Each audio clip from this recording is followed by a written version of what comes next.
Hello, and welcome back to Tidbit of Torah. I don't know about for your family, but in our house, it sometimes feels like it can take an eternity to get out of the door.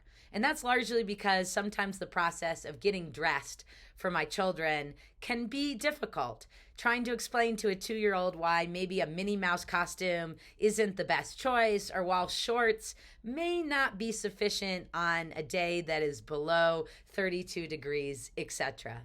But the truth is, we all take personal pride and significance in what we wear and how we adorn ourselves, whether we're 2 or 22 or 62. There's something about the way we show up and how we cover ourselves, what we wear around our necks, on our ears, and on our bodies, that not only is about brand names and materialism, but that is also about our values, our family, and how we want to self-identify in this world. This idea of adornment and its significance spiritually, physically, and emotionally goes all the way back to this week's Torah portion, Parshat Tetzaveh, from the book of Exodus, in which we learn in minute detail about how what the priests wore, and specifically the breastplate that Aaron and his sons wore, al libo, upon their heart. All can also mean like in their heart. And so we think about this question of what is it that we want to have upon our heart? And how do we represent that, not just internally, but also externally, through the words we share and through what we put on our bodies?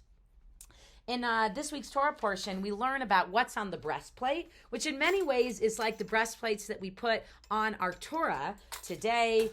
Here's a few examples from the Hebrew Education Alliance of some of the many breastplates we have here.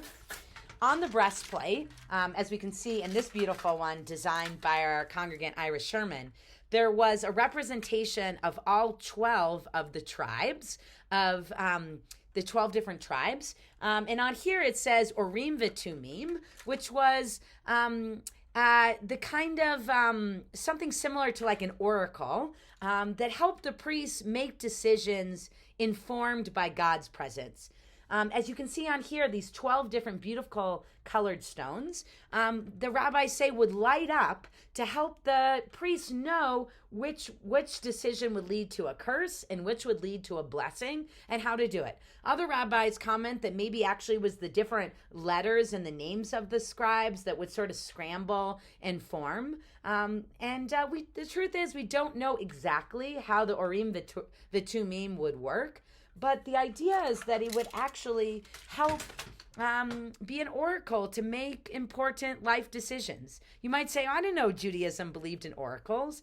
But this idea of actually casting lots and oracles, even magic, is actually an intimate part of Judaism. The upcoming holiday Purim, actually the word pur comes from lots, casting lots. And so this idea of wanting to involve God, in a sense, in helping us to make the best decision in our lives and find a path forward, especially through difficult times.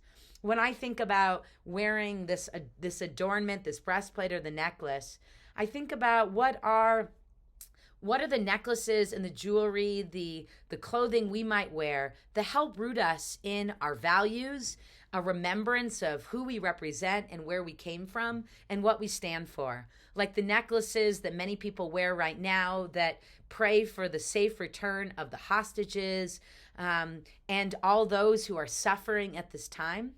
Many of us have different necklaces and different pins or things that might have personal significance to us.